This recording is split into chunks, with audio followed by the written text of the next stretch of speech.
This is the Washington Times front page for Monday, August 22nd, 2022. Thanks for starting your week with us. I'm George Gerbo. Democratic candidates running in the most critical Senate races of the midterm elections appear to have captured the momentum from Republicans, Susan Ferricchio reports. In Pennsylvania, Republican candidate Mehmet Oz is struggling to gain traction against Democratic Lieutenant Governor John Fetterman, who's defined the celebrity doctor as a rich carpetbagger who's out of touch with Pennsylvanians. In Wisconsin, incumbent Republican Senator Ron Johnson is falling further behind Democratic Lieutenant Governor Mandela Barnes. A recent Marquette University Law School poll shows Barnes with a 7-point lead. And in Arizona, some polling conducted by Political Action Committee shows Democratic Senator Mark Kelly leading Trump-endorsed Republican opponent Blake Masters by up to 16 percentage points. The summer polling results have prompted top race analysts to revise their predictions for November.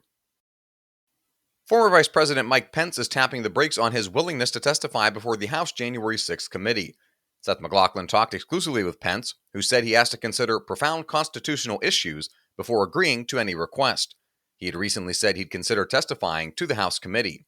Pence told Seth that if the committee wanted to extend a formal invitation, he'd consider it, but would reflect very carefully on my obligations to preserve the separation of powers and the constitutional framework that I served in.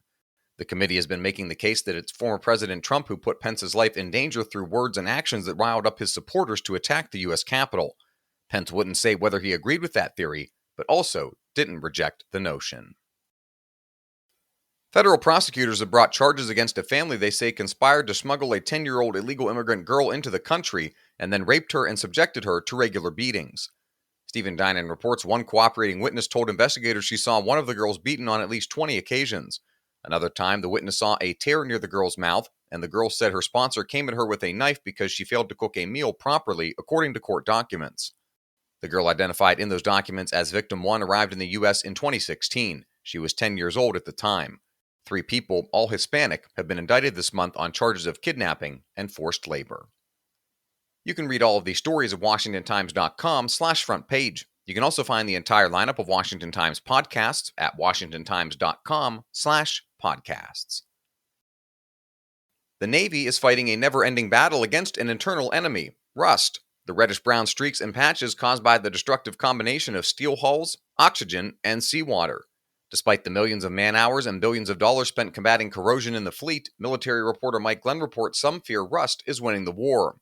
The Navy's top admiral has acknowledged how crucial the anti-rust campaign is for the service, both militarily and aesthetically. A rust-stained destroyer or supply ship might be an eyesore, but the problem is far more than cosmetic. If left untreated, it can cause serious structural damage to a ship. And finally, you're not alone if you think politics is a deal-breaker in romance.